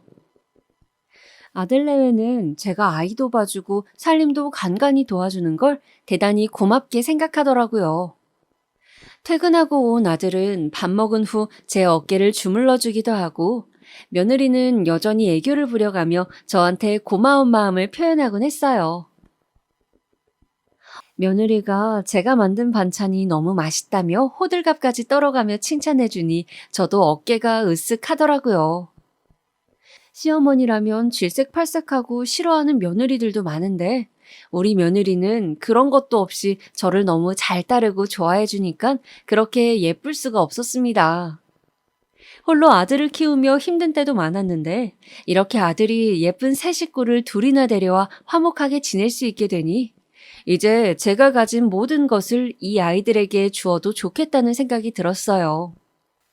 그리고 몇 년이 지나 손녀딸이 유치원에 들어갈 때가 되자 저는 제가 가진 모든 재산을 이 아이들에게 주고 남은 여생을 지금처럼 행복하게 살기로 결심했습니다. 그래서 저는 하루 날 잡아 아들 내외를 앉혀두고 말했습니다. 나는 너희가 이렇게 행복하게 사는 걸 보니 이제 죽어도 여한이 없구나. 내가 가진 재산이 그렇게 많지는 않다만 어차피 죽으면 너희한테 물려줄 거 좀 더 일찍 물려주면 너희도 더 편하지 않겠니? 한 살이라도 젊을 때 돈이 있어야 고생을 덜 하고 살지. 나는 나이 먹고 어디다가 쓸 데도 없구나. 제 말에 놀라는 아들 내외에게 저는 제가 살던 집과 그동안 모아두었던 예금과 적금, 그리고 퇴직금이 들어있는 통장까지 전부 다 주겠다고 말했습니다. 나에게는 가끔 커피나 사 먹을 용돈 정도만 주면 되니 이참에 너희들과 같이 살게 해달라고 하면서요. 아들과 며느리는 감격하여 고개를 세차게 끄덕이더군요. 엄마, 당연히 제가 모시고 살아야죠. 우리 하율이랑 다 같이 행복하게 살아요. 며느리가 망설이지도 않고 미소를 한가득 머금고 말하더라고요. 사실 아들네에게 말하기 전부터 혹시나 합가를 거부하면 어쩌나 하는 걱정에 가슴 언저리가 막힌 듯 갑갑했는데 며느리가 저렇게 말해주니 속 시원하게 가슴이 뻥 뚫린 느낌이었습니다. 저는 아들보다도 며느리에게 너무 고마워 며느리의 손을 잡고 고맙다 고마워 하고 연신 말했습니다. 그리고 그 이후 저는 아들네 집에서 생활을 하게 되었어요.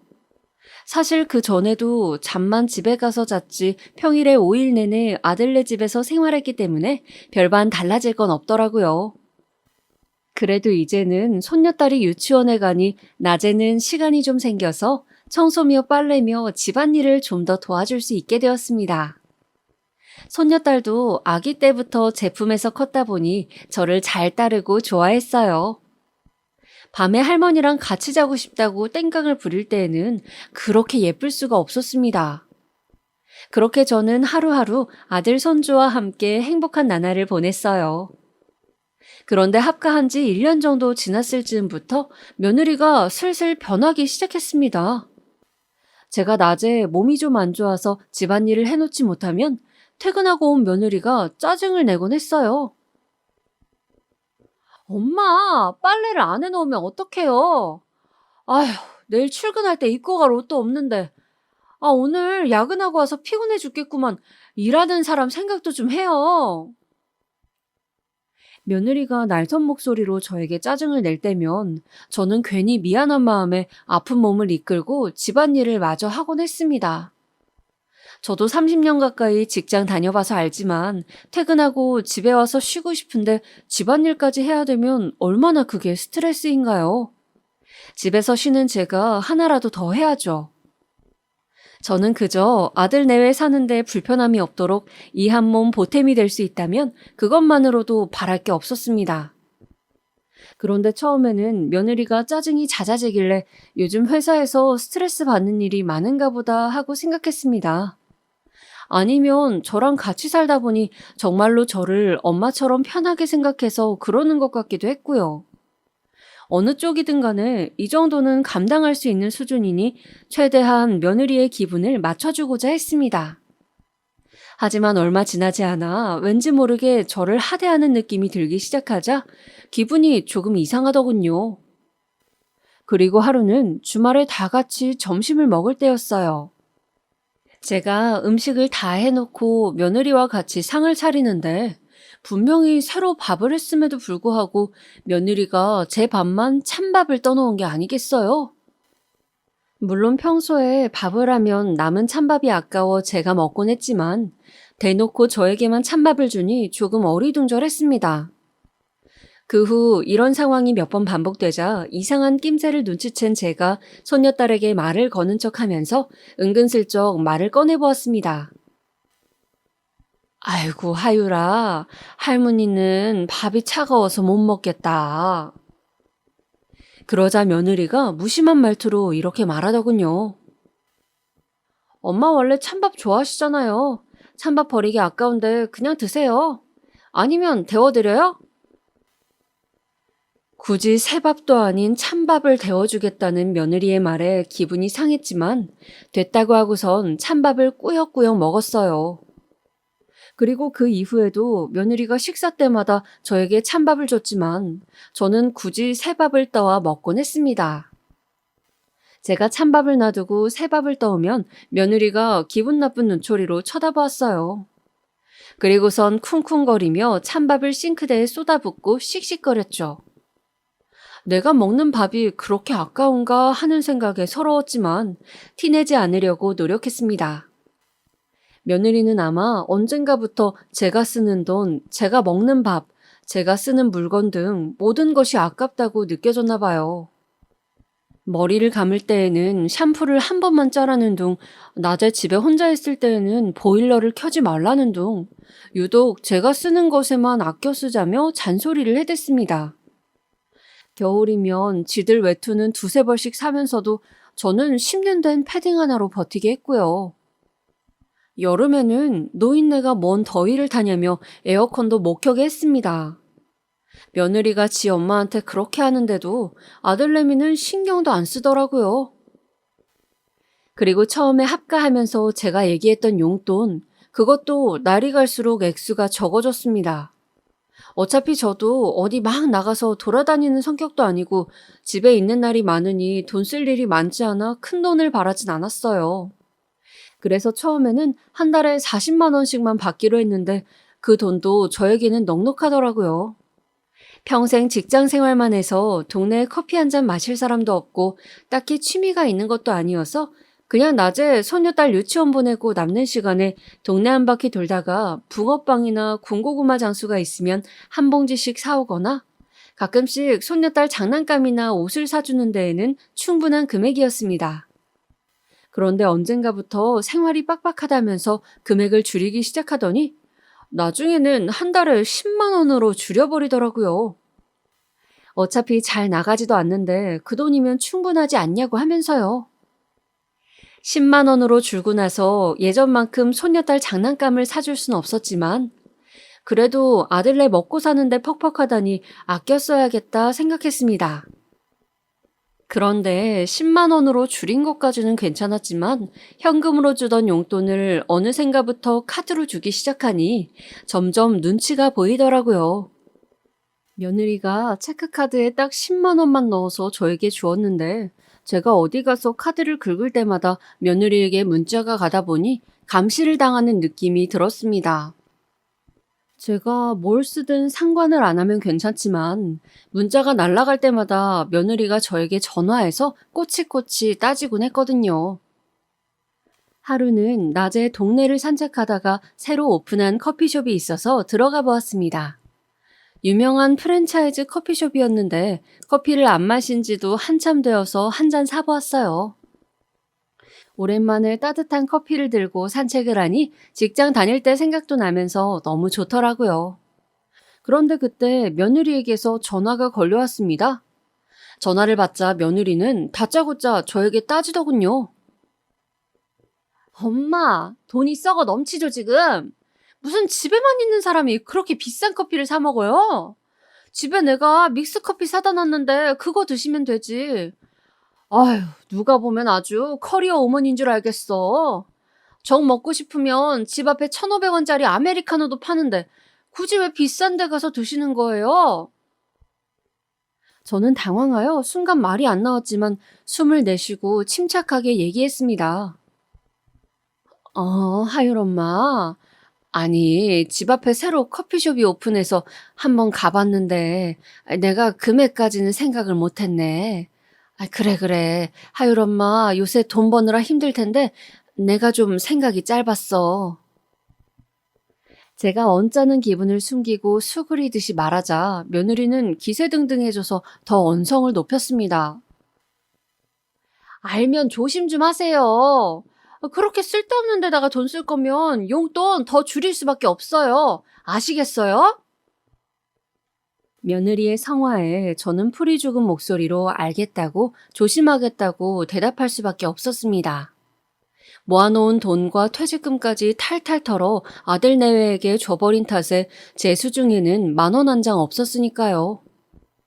더군다나 언젠가부터 용돈 외에는 일절 저에게 돈을 쓰지 않는 아들 내외 때문에 사소한 병원 진료비 같은 것도 최대한 용돈으로 해결해야 했는데 이런 상황에서 괜히 며느리의 심기를 건드렸다간 제 삶만 더 힘들어질 뿐이었습니다.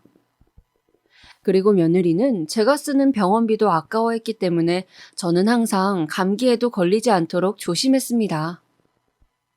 30여 년 전 아들을 낳았을 때 산후조리도 하지 못하고 시집살이에 고생만 한 탓에 무릎이며 허리며 성한 곳이 없었지만 물리치료를 다니고 싶다고 말하기에도 눈치가 보여 꾹꾹 참기만 했습니다. 그러다가 어느 날 빨래바구니를 옮기던 저는 그만 손목을 삐끗하고 말았습니다. 처음에는 살짝 욱신거리기만 했는데 다음 날이 되니 손목이 부어서 잘 움직여지지 않더라고요. 살짝만 움직여도 시큰거리고 바늘로 찌르는 듯이 아픈 탓에 집안일에 손을 댈 수가 없었습니다. 어쩔 수 없이 저는 병원을 가야겠다고 며느리에게 말을 했습니다. 하율 엄마야, 내가 어제 손목을 삐끗했는데 뭐가 잘못됐는지 손목이 퉁퉁 부어서 움직일 수가 없네. 내일 병원에 좀 가야 될 것 같은데 병원비가 좀 모자라서. 그러자 며느리는 제 손목을 힐끔 보더니 말하더라고요. 그거 그냥 얼음찜질하면 낫는 거 아니에요? 굳이 병원에 가셔야 돼요? 괜히 병원에 돈 갖다 바치지 말고 그냥 얼음찜질이나 해보세요. 며느리의 매정한 말에 저는 어쩔 수 없이 며칠 더 지켜보기로 했습니다. 하지만 얼음찜질을 해보고 마사지도 해보고 했지만 손목의 통증은 점점 더 심해질 뿐이었습니다. 그래서 며느리에게 다시 한번 얘기를 해보았는데 며느리도 제가 손목 때문에 집안일을 못하자 그건 또 그것대로 불만이었는지 빨리 병원에 다녀오라며 카드를 던져주더군요. 저는 바닥에 떨어진 카드를 주우면서 너무 서러웠지만 한마디 말도 못하고 돌아섰습니다. 그리고 며느리가 준 카드로 병원에서 며칠간 치료를 받으니 점점 상태가 호전이 되더라고요. 이제는 집안일도 다시 할 수 있게 되었습니다. 그런데 그 병원비 사건 이후로 며느리가 저에게 대놓고 면박을 주기 시작했어요. 하루는 제가 집안일이 밀려 아들 내외 먼저 저녁을 먹게 한 후 혼자서 늦은 저녁을 먹고 있었어요. 대충 밥 한 그릇 떠다가 있는 반찬을 먹고 있는데 씻고 나온 며느리가 저를 확 쏘아보더니 소리를 빽 지르더라고요. 아휴, 밥은 또 진수성찬으로 차려 먹네? 언제까지 밥만 축낼 거예요? 낮에 할 일도 없으면서 밥만 축내지 말고 일이나 좀 해요. 제발 밥값 좀 하시라고요. 네? 저는 며느리의 말에 깜짝 놀라 먹던 밥 숟가락을 떨어뜨렸습니다. 순간 내가 왜 이런 취급을 당해야 하나 너무 서러웠어요. 내가 집도 해주고 재산도 전부 다 줬는데 밥 한 술 뜨는 게 그렇게 아까울까요? 분명 예전에는 애교도 많고 이쁜 짓도 많이 하던 며느리였는데 지금은 그저 저를 식충이로만 보고 경멸하는 그런 사람이 되어 있었습니다. 저는 목에서 뭐가 꽉 막힌 듯 넘어가지 않아 먹던 밥을 치우고 자리에서 일어났어요. 그러자 며느리는 제 뒤통수에다가 대고 또 중얼거리더군요. 밥은 또 왜 남기고 난리야. 아까운 줄도 모르고. 아휴, 속 터져. 저는 며느리의 혼잣말을 들었지만 애써 모른 척하며 방으로 들어갔습니다. 그리고 서러운 마음에 이불 속에서 얼마나 숨죽여 울었는지 몰라요. 그리고 저는 그날 이후로 일자리를 알아보기 시작했습니다. 내가 억울해서라도 다시 일해야겠더라고요. 지가 손주 봐달라고 간청하는 탓에 그 좋은 회사도 그만두고 눌러앉은 건데 이제 와서 쓸모없는 뒷방 늙은이 취급이라뇨? 그리고 며느리가 저를 구박할 때마다 옆에서 한숨만 쉬는 아들도 내심 제가 다시 일하기를 바라고 있는 것 같더라고요. 내가 지를 어떻게 키웠는데 괘씸한 마음에 매일 밤잠을 설쳤습니다. 이럴 줄 알았으면 재산을 다 주지 말걸 하고 후회도 해보았지만 이미 다 지나간 일일 뿐이었습니다. 저는 하루라도 빨리 일자리를 구해서 더 이상 저것들한테 기 안 죽고 떵떵거리며 살고 싶었지만 나이가 나이인지라 뽑아주는 것이 없더군요. 나름 전에 다니던 회사에서 많은 연봉을 받고 다녔어서 같은 직종에서 경력을 인정받아 들어가고 싶었지만 쉽지 않았습니다. 그래서 저는 어쩔 수 없이 몸쓰는 일을 알아볼 수밖에 없었어요. 그러던 중 어느 제조회사에서 구내식당 주방 보조를 뽑는 공고를 보게 되었습니다. 주방 일은 아들이 어렸을 때 잠깐 해본 적이 있어서 얼마나 힘든지 알고 있었지만 눈칫밥 먹고 사느니 몸이 힘든 게 낫다 싶어서 지원해 보았습니다. 면접 보러 오라는 말에 가보았는데 이름은 처음 들어봤지만 꽤 규모가 있는 회사더라고요. 회의실에서 담당자와 면접을 보고 있는데 회의실 창문 밖에서 누군가가 쳐다보는 느낌이 들었어요. 하지만 고개를 돌려보았을 때는 아무도 없길래 그냥 저의 착각인 줄로만 알았습니다. 그리고 면접이 끝난 다음 날 아쉽게도 채용하지 않기로 했다는 문자를 받았습니다. 저는 낙담할 시간도 없이 다른 일자리를 알아봐야 했죠. 한창 다른 일자리가 없나 보던 중 모르는 번호로 문자가 한 통 왔습니다. 방금 탈락 문자 보낸 회사의 관리자인데 혹시 내일 따로 면담 좀 할 수 있냐고 묻는 문자였어요. 탈락한 회사에서 굳이 왜 면담을 하는지 의아했지만 혹시나 추가 채용 같은 게 있을까 싶어 알겠다고 답장을 보냈습니다. 그리고 다음날 약속한 시간에 그 회사 앞 커피숍으로 갔습니다. 앉아서 기다리고 있는데 멀리서 한 중년의 남자가 저를 향해 다가오는 것이 보였어요. 그 남자의 이목구비가 눈에 들어온 그 순간 저는 그가 누군지 한 번에 알아보았습니다. 그런데 세상에 그 남자는 저의 전 남편이었습니다. 희끗해진 머리에 주름이 진 얼굴이었지만 한눈에 알아볼 수 있었어요. 전 남편은 성큼성큼 걸어오더니 머뭇거리며 제 얼굴을 한참이나 쳐다보았어요. 저는 영문을 알 수가 없었습니다. 아니, 당신이 여기에 어떻게? 저는 어떻게 된 일인지 그에게 물었어요. 그는 조심스럽게 자리에 앉더니 입을 떼더군요. 여보, 많이 놀랐지? 보고 싶었어. 저는 중후해진 그의 목소리를 듣자 지난 세월이 머리에 스쳐 지나가는 듯 했습니다. 남편과 헤어진 지도 벌써 20년. 정말 사랑했지만 시댁의 괴롭힘으로 인해 견딜 수 없어 이혼할 수밖에 없었던 지난 날이 떠올랐습니다. 저는 알 수 없는 감정이 휘몰아쳐 저도 모르게 눈물이 차오르는 것을 느꼈습니다. 그도 마음이 복잡한지 안절부절하며 말을 겨우 잇더군요. 여보, 잘 살고 있는 거지? 우리 상준이도 벌써 30살이 넘었겠네. 20년 전 당신이랑 상준이 그렇게 보내고 내가 정말 얼마나 힘들었는지 몰라. 우리 부모님 원망도 참 많이 했지. 몇 번이고 당신 찾아서 가고 싶었지만 혹시 또 나 때문에 당신 힘들게 할까봐 여태까지 참았어. 그런데 이렇게 만나게 되었네. 저는 그의 따뜻한 말에 눈물을 참을 수가 없었습니다. 남들이 쳐다보는 줄도 모르고 주책맞게 울고 말았네요. 저는 그에게 도대체 여기에 어떻게 온 거냐고 물어봤습니다. 그러자 그는 이렇게 말하더군요. 여보, 사실 당신이 어제 면접 본 그 회사, 내 회사야. 직원이 이력서 뽑아온 거 보다 보니까 당신 이름이 있더라고. 그런데 정말 당신이 맞는지 확인하고 싶어서 면접 보는 도중에 회의실 창밖에서 몰래 봤는데 정말 당신이 맞더라고. 그래서 이러면 안 되는 거 알지만 당신 이력서에 있는 번호로 연락해 본 거야. 당신이 안 나올까 봐 걱정했는데 나와줘서 정말 고마워. 저는 반가운 마음에 아무 말도 하지 못하고 울기만 했어요. 20년 전 그와 헤어진 후 잊겠다고 정말 많이 노력했는데 깨끗하게 잊고 살았다고 생각했는데 막상 눈앞에 나타나니 그때의 감정이 다시 되살아나더라고요. 그는 저를 만나기까지의 이야기를 들려주었습니다. 그는 저와 헤어진 후 부모님 성화에 여러 번 선을 봤지만 저를 잊을 수 없어 재혼은 하지 않았고 일만 열심히 하면서 살아왔다고 하더라고요.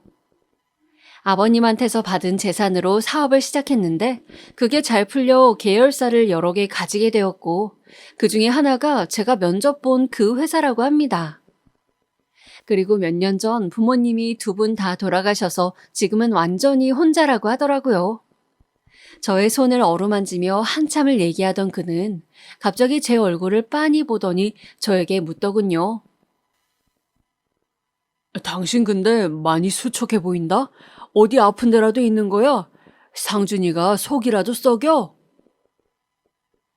저는 말해야 할지 말아야 할지 고민하다가 결국 모든 것을 얘기했습니다. 남편과 헤어진 후 어떻게 살았는지, 그리고 아들을 결혼시키고 전 재산을 준 후 지금 하루하루 눈칫밥을 먹으며 서러움에 매일 눈물로 밤을 지샌다는 이야기까지요. 남편은 제 긴 이야기를 들으며 얼굴이 울그락불그락해지더니 테이블을 주먹으로 쾅 치더라고요. 네, 이 상준이 이놈 새끼 가만 안 둬. 아무리 내 아들이라지만 지 마누라가 엄마한테 그 짓거리를 하는데 그걸 보고만 있는단 말이야? 안 되겠어. 당신 지금 나랑 어디 좀 같이 가. 그는 제 손을 잡아 끌어 커피숍 밖으로 나가더니 저를 차에 태웠어요. 그리고 목적지도 말해주지 않고 어디론가 가더라고요. 저는 어디 가는 거냐고 물었지만 그는 대답도 하지 않고 화난 표정으로 운전만 했습니다. 그렇게 차로 1시간 남짓 갔을까요? 그는 웬 한적한 동네에 차를 세우더니 저보고 내리라고 하더군요. 내려보자 물 좋고 경치 좋은 곳에 예쁜 단독주택 한 채가 지어져 있었어요.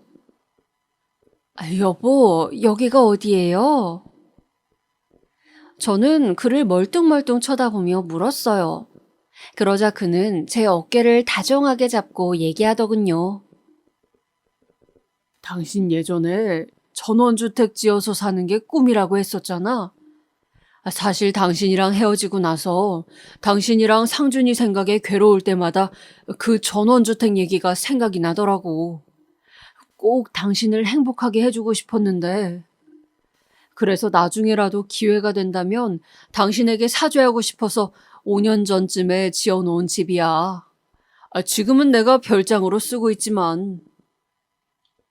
그는 잠깐 말을 멈추더니 제 눈을 똑바로 쳐다보며 다시 얘기를 했습니다.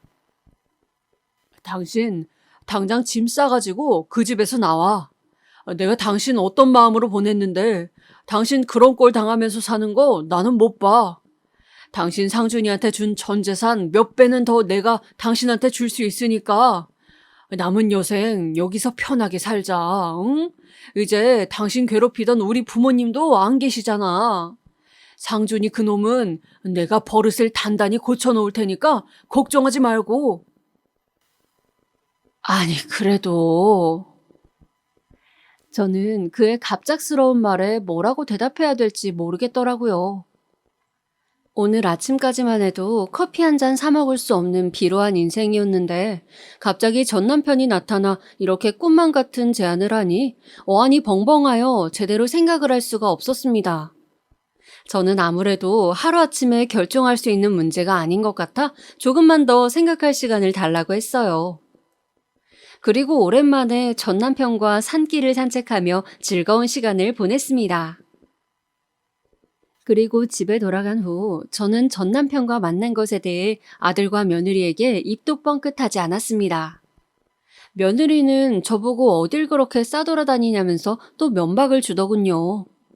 저는 며느리의 말을 한 귀로 흘린 후 오랜만에 편안하게 잠이 들었습니다. 그리고 그날 이후 저는 전 남편과 계속 연락과 만남을 지속했어요. 그와 다시 합치는 문제에 대해서는 조금 더 고민이 필요할 것 같아서 차차 만나면서 생각해보기로 했습니다. 사실 20년 만에 만나서 그때 그 감정이 남아있을 거라고는 생각도 못했는데 채 3번도 만나기 전에 20년 전 내가 사랑했던 그 남자가 아직도 나를 사랑하고 있다는 것, 그리고 저도 아직 그를 사랑하고 있음을 깨닫게 되었어요. 그리고 그와 재회한 지 한 달 뒤 저는 그의 제안을 받아들이기로 했습니다. 그리고 아들 내외가 손녀딸을 데리고 나들이를 간 주말 아침, 저는 방에서 조용히 짐을 쌌습니다. 워낙 가진 게 없어서 짐이라곤 옷 몇 가지 뿐이더군요. 저는 쪽지 한 장 남기지 않은 채 집을 떠났습니다. 그동안 웃을 일도 울 일도 많았던 이 집에 정도 많이 들었을 텐데 생각보다 떠나는 발걸음이 가볍더라고요. 그리고 저는 집 앞에 마중 나와 있던 그의 차에 타고 그와 함께 살 그 집으로 떠났습니다. 떠나는 차 안에서 설레임과 기대감으로 마음이 붕붕 떴습니다. 그리고 전 남편이 준비한 그 집에 도착한 이후 저에게는 새로운 삶이 시작되었습니다. 그렇게 시간이 흘러 지금은 남편과 함께 그 집에서 지낸 지 벌써 2달째입니다. 남편은 이 집의 명의를 제 이름으로 돌려주었고 편하게 쓰고 싶은 대로 쓰라며 한도가 넉넉하다 못해 넘치는 카드를 제게 주었어요. 막상 또 돈이 너무 많이 생기니까 어디에 써야 될지도 잘 모르겠네요. 아, 그러고 보니 짐을 싸서 이 집으로 온 날 마당에 백구 한 마리가 반겨줘서 놀랐던 기억이 나요. 제가 개 키우면서 살고 싶다는 말도 어쩜 잊어버리지도 않았는지. 그의 세심한 마음에 감동하지 않을 수 없었습니다. 집은 또 얼마나 아늑하게 꾸며놨는지 소파에 앉아 책만 읽고 있어도 따뜻한 햇살에 스르륵 잠이 들 것만 같은 기분이었습니다. 남편이 출근하면서 혼자 음식도 해먹고 강아지와 산책도 하고 나른하면 낮잠도 자기도 하면서 평온한 일상을 보내고 있어요. 이렇게 느긋한 일상을 보내본 게 아마 난생 처음인 것 같네요. 그리고 아들과 며느리에게서는 제가 집을 떠난 날부터 전화와 문자가 여러 통 왔지만 그냥 잘 지내고 있으니 신경 쓰지 말라고만 답장을 보내고 연락을 받지 않았어요. 남편이 자기가 해결하겠다고 해서 저는 신경 쓰지 않기로 했습니다. 남편은 이후에 따로 아들을 만나서 그간에 있었던 이야기들을 해주고 혹시나 내 재산을 노리고 있거든 네가 정신 차리기 전에는 국물도 없으니 그렇게 알라고 했다네요. 돈또 고른 며느리는 20년 만에 나타난 시아버지가 부자라는 사실을 알고선 어떻게든 저한테 잘 보이려고 요즘 난데없이 애정 있는 말투로 문자를 보내곤 해요. 하지만 제가 이 여우짓에 2번 속나요? 나중에 손녀딸에게 해줬으면 해줬지 며느리에게 무언가를 더 해주는 일은 앞으로 절대 없을 겁니다. 솔직히 남편이 아들에게 언제까지 매정하게 대할지는 저도 잘 모르겠어요.